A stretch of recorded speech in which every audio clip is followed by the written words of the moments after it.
Today I want to give you a formula. Now, if some of the kids are starting back to school, they'll go into a science class or they'll go into a math class, and the teachers will give them formulas to solve problems with, or to complete something that the teacher has given them. They give them step-by-step instructions, and if they follow the formula, then usually they can come up with the right answer. Some people are creative enough to figure out a math problem or even a science problem, chemistry problem, without using the formula. They're gifted to be able to manipulate numbers and figures, and somehow they come up with the right answer. And as a retired school teacher, I really didn't care how the children got the answer, as long as they weren't cheating. But I didn't care how they got the answer, just so that they could understand that there's a process of getting there. You know, God, in His Word, has given us a formula. And He has given us a formula for success in the Christian life, in our daily life, in our interactions with our, on our job and with other people. God just hasn't just thrown us out here on the earth and says, good luck, I'll see you in 70 years. No, God has a plan and a purpose for you. He has designed a way for you to be successful and have things in your life. And the event that I want to recall to your memory today was in Joshua chapter 6, 1 through 20. The children of Israel had been in bondage for 400 years, and God delivered them through Moses. And then they complained, and they went about trying to do things the wrong way. And so God just turned them over and said, okay, y'all handle it. If you think you can handle it better than I can, then you handle it. And they wandered in the wilderness for 40 years. And after 40 years, they finally realized maybe God's got a better plan. And so God did. God said, this is what you're going to do, and I'm going to deliver you, and I'm going to use Joshua as your leader, and I'm going to give him instructions, and he's going to tell you how to be successful and how to get to where I want you to be in your life and achieve the promises that I have for you. And the people said, we will follow you, God. We will follow Joshua. We'll do whatever you tell us to. And when you reach that point and you tell God you'll do whatever He wants you to do, He will start blessing you. Amen. He will start tearing down walls that are keeping you from being who you want to be and accomplishing things that you want to be. When you finally reach that point where you say, God, I've tried everything and it's just not working, what is your plan? Well, God will give you a plan. Now, it may be unusual. It may be a little different than you think. And if it, usually it is something that like in this recorded event, that it would be almost impossible to achieve following God's instructions. But God has created this world. He continues to keep it moving and keep it rotating.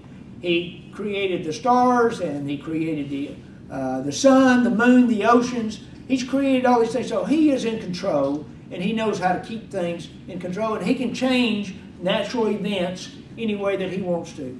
He can make the sun shine in the middle of a storm.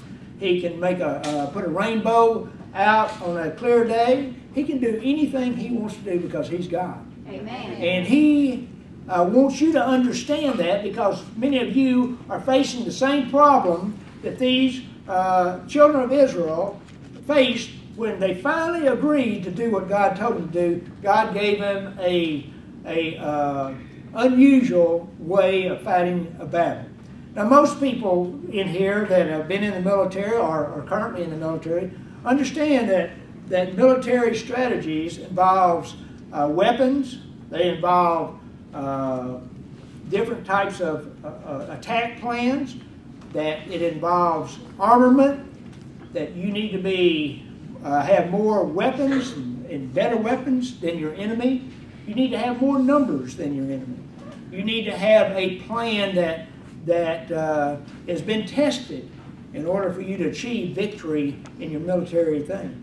Well, the children of Israel, the first thing when they crossed over into the Promised Land, they encountered a city. That city was called Jericho, and it had been there for hundreds of years before the children of Israel even got there. And it was a walled city, and it had a wall that was 6 foot thick on the outside, and then there was a little area in between there and the next wall, which was 12 foot thick, and they had huge gates that they built that could only be opened from the inside. And so with the weaponry they had, the Israelites had, and any other nation around them had, there's no way to get into that city. I mean, they shut the city up, nobody could get in and nobody could get out. Well, they heard that the Israelites were coming. They heard that God's people were coming. And so they shut the walls. They shut the door, the gates. They had guard stations on top where they had men ready to use bow and arrows or whatever type of weapons that they had to kill anybody that was trying to come into that city. And there was no way that anybody could get in there. But God told Joshua this. He said in Joshua 1:9, he said, Joshua, be strong and of good courage. Be not afraid, and don't be confused. Don't be confounded. For the Lord your God is with you wherever you go. You know, there's probably a wall separating you from something that you want to accomplish in your life. But God is telling you the same thing. He said to you, do not be afraid and have good courage.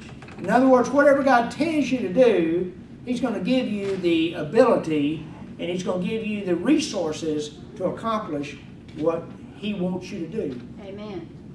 Now, as they was getting ready for the battle that was upcoming, Joshua came out to him and said, look, we got a plan here. And so all the military portion of the children of Israel, there was probably about 1.5 million people that had crossed over into the Promised Land, getting ready to go into the Promised Land. But there was a certain amount of them that were designated as military. And so I'm sure all the generals and the colonels and whatever other ranks they had was standing there getting ready to listen to Joshua and getting ready for the plan. And then Joshua said to them, this is what God has said for you to do. He said, I want you to get the priests together. I want you to get the choir together.